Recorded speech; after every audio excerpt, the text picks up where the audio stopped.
आज बड़ी आपकी पार्टी के चेयरमैन जनाब बैरिस्टर गौहर खान साहब ने बड़ी धुआंधार तकरीर की पार्लियामान के अंदर, यकीनी तौर पर डॉक्टर साहबा ने भी सुनी होगी। ये आप दुरुस्त समझते हैं? क्या आप समझते हैं कि वाकई ये जो तरमीम है ये इमरान खान साहब का खौफ है जिसकी वजह से ये तरमीम की गई है, या कुछ नुकात से आप एग्री कर सकते हैं कि शायद वो दिफा के लिए ज़रूरी है, शायद अदालती निज़ाम में बेहतरी के लिए ज़रूरी है? बिस्मिल्लाहिर्रहमानिर्रहीम। बहुत शुक्रिया मुनीर फारूक साहब, आपने बुलाया। इस तरमीम में कुछ भी ऐसा नहीं है कि जिसके साथ एग्री किया जाए, हम इसे इन टोटो रिजेक्ट करते हैं। और दूसरी बात यह है कि अगर इमरान खान का डर ना होता और खौफ ना होता तो लाइफ टाइम इम्यूनिटी भी कोई लेता है।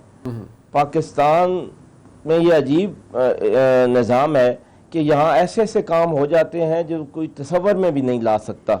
देखें, आप सिर्फ अपना ना सोचें, इस मुल्क का सोचें। खुदारा मैं तो कहता हूँ इस हुकूमत से कि हमसे बात तो कर लेते कि इनके पे इतना प्रेशर था, अगर ये तरमीम पास करवाने का हमारे पास आ जाते, हम इनको पूरी तसल्ली देते और यकीन दिलवाते कि हम जितने भी आपके ख़िलाफ़ फॉर्म 47 के केसेस हैं, आपकी पटिशन्स हमारी चल रही हैं, हम विड्रा कर लेते हैं कोर्ट से। लेकिन आप आइन के साथ ये खिलवाड़ ना करें, आप आइन के साथ ऐसा ना करें, इसको रोक लें। लेकिन जब आपके पास अवामी मैंडेट नहीं है, जब आपको किसी ने ला के बिठाया और आप अवाम के मैंडेट से नहीं आए, तो फिर आप ऐसा ही करेंगे। यकीनन कोई भी जो असेंबली अवामी मैंडेट से आई हो वो ऐसा कुछ भी नहीं कर सकती।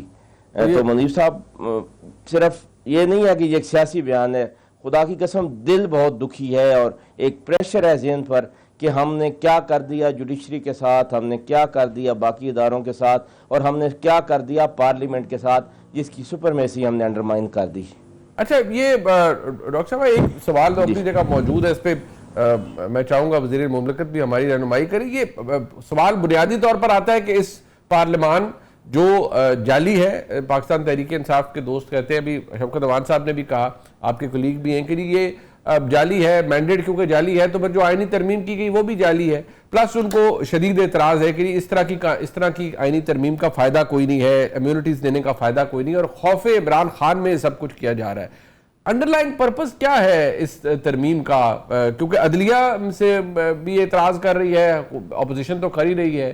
क्या मकसद क्या है? बार बार वो सवाल आपसे ये पूछते हैं कि क्यों इतनी उजरत में कर ली, क्यों तरमीम? अगर हमसे बात कर लेते तो हम शायद बहुत सारी चीजों से विड्रॉ कर जाते आप पर प्रेशर कम करने के लिए।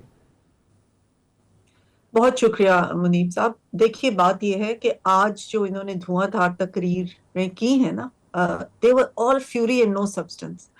इनके पास कहने के लिए कुछ नहीं है और इनका ऑडियंस एक है जो जेल में बैठा हुआ इनका साहब चेयरमैन है, जिसको जाके इन्होंने सुनाना है कि हम कितना चीखे, कितना बोले, और उसकी इनको शाबाश मिलेगी।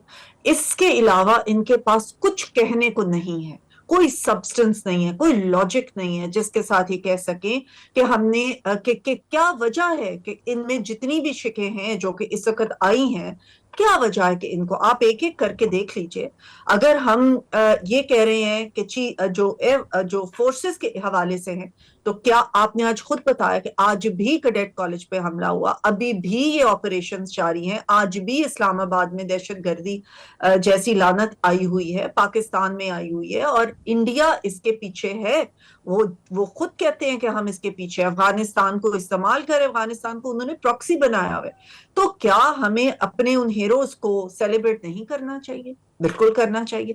क्या जुडिशियल रिफॉर्म जरूरी नहीं है? बहुत देर से ही कहा जा रहा है कि जुडिशियल रिफॉर्म्स होने चाहिए। जुडिशरी के अंदर कुछ जुडिशियल एक्टिविज्म जो हो रही थी, तो आइन को रीराइट किया जा रहा था, जो एक जमात को लेकर पिछले दिनों में इतना ज्यादा उसके लिए आओ भगत हो रही थी, ये सारी चीजें इस तरफ आ रही थी कि कुछ जुडिशियल रिफॉर्म्स चाहिए। प्लस अवाम जिस तरीके से रुल रहे होते हैं, कई कई साल उनके मुकदमे जो हैं वो नहीं सुने जाते, उनके फैसले नहीं आते, कई जनरेशंस गुजर जाती हैं, उसके लिए जुडिशियल रिफॉर्म्स भी जरूरी थे। तो ये सारी चीजें जो लॉजिकल है, जरूरत है, ये जरूरत थी। हम यहाँ पे जब बैठते हैं अवामी नुमाइंदे बन के, लोग हमें वोट दे के यहाँ भेजते हैं इसलिए कि वक्त के तहत हालात के तहत अगर हम समझते हैं कि कोई बेहतरी आए अवाम के लिए, पाकिस्तान के लिए, अपने मुल्क के लिए, तो वो रिफॉर्म्स लाए जाएं। डॉक्टर साहब एक जो आप जारी बात है, आपके बहुत से कुलीग्स हैं पीटीआई से है, वो बार बार बात ये करें कि इमरान खान के खौफ में अगर आपने ये तरमीम करनी है तो आप जेल में जाके खान साहब से बात ही कर लें। अब बाद में जो बेबसी थी सलमान राय साहब की कि आपकी हुकूमत है, सूबाई हुकूमत भी आपकी, वफाक में हुकूमत आपकी, आप एक मुलाकात तक अलाउ नहीं करते, कम अज कम चले इसको इंक्लूसिव प्रोसेस ही बना देते। आप खुद लॉ मेकर हैं, कोई तो गुंजाइश होती आपके कुलीग्स के पास एटलीस्ट कि नहीं उनके पास मुसवदा होता। आपने तो रश थ्रू किया सेनेट के अंदर भी सब कुछ, और आई बिलीव कल भी रश थ्रू ही करेंगे नेशनल असेंबली के अंदर।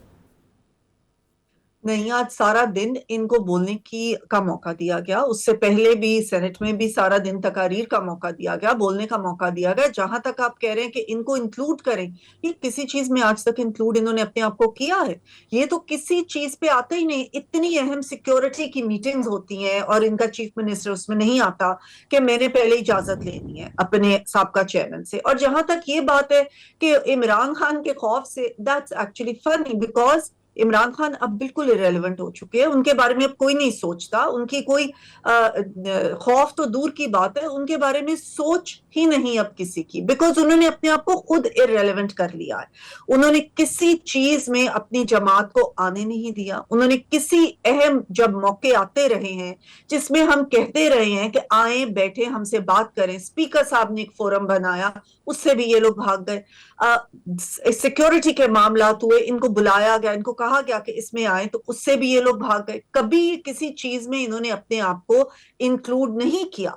लेकिन जब ये आज इंक्लूड नहीं होते तो फिर ये चीखे मारते कि जी हमसे पूछ ही लेते, हमें बता ही देते। वो सारे आप एग्जाम्पल वो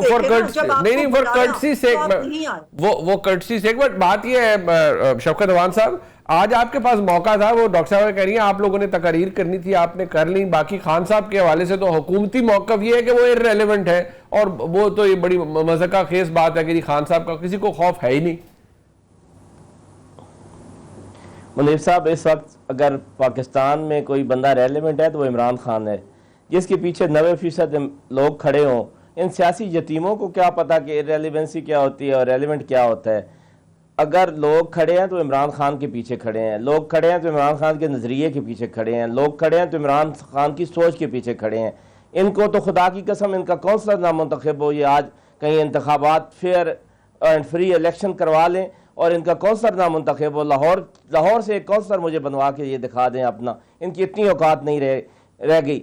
जिस जमात का अपना लीडर एक जेल में बैठी हुई औरत से 50,000 से हार जाए और वो फिर कहें कि फलान इर्रेलेवेंट हो गया है, और भाई इर्रेलेवेंट नवाज शरीफ हो गया है, इर्रेलेवेंट मुस्लिम लीग नून हो गई है, जो आवाम में अपनी बिल्कुल पोजीशन खो बैठी है। और ये तरमीम क्यों कर रहे हैं? इनको पता है आवाम ने हमें अब वोट नहीं देना, हम जैसे तैसे अपना टाइम गुजारना है, ये गुजारें। और उस टाइम गुजारने के लिए अपने आकाओं की ये सारी बातें मानने को तैयार हैं और माने जा रहे हैं। अगर ये सियासी जमात होते या इनको कोई पाकिस्तानियों का ख्याल होता तो ये ज़रूर करते। और ये जो कॉन्स्टिट्यूशनल कोर्ट की बात कर रहे हैं मुनीर साहब, 161 केसेस पेंडिंग है सुप्रीम कोर्ट ऑफ पाकिस्तान में, ओनली जो कॉन्स्टिट्यूशनल मैटर हैं उसके लिए ये कोर्ट बना रहे हैं, और 62,000 केसेस हैं बाकी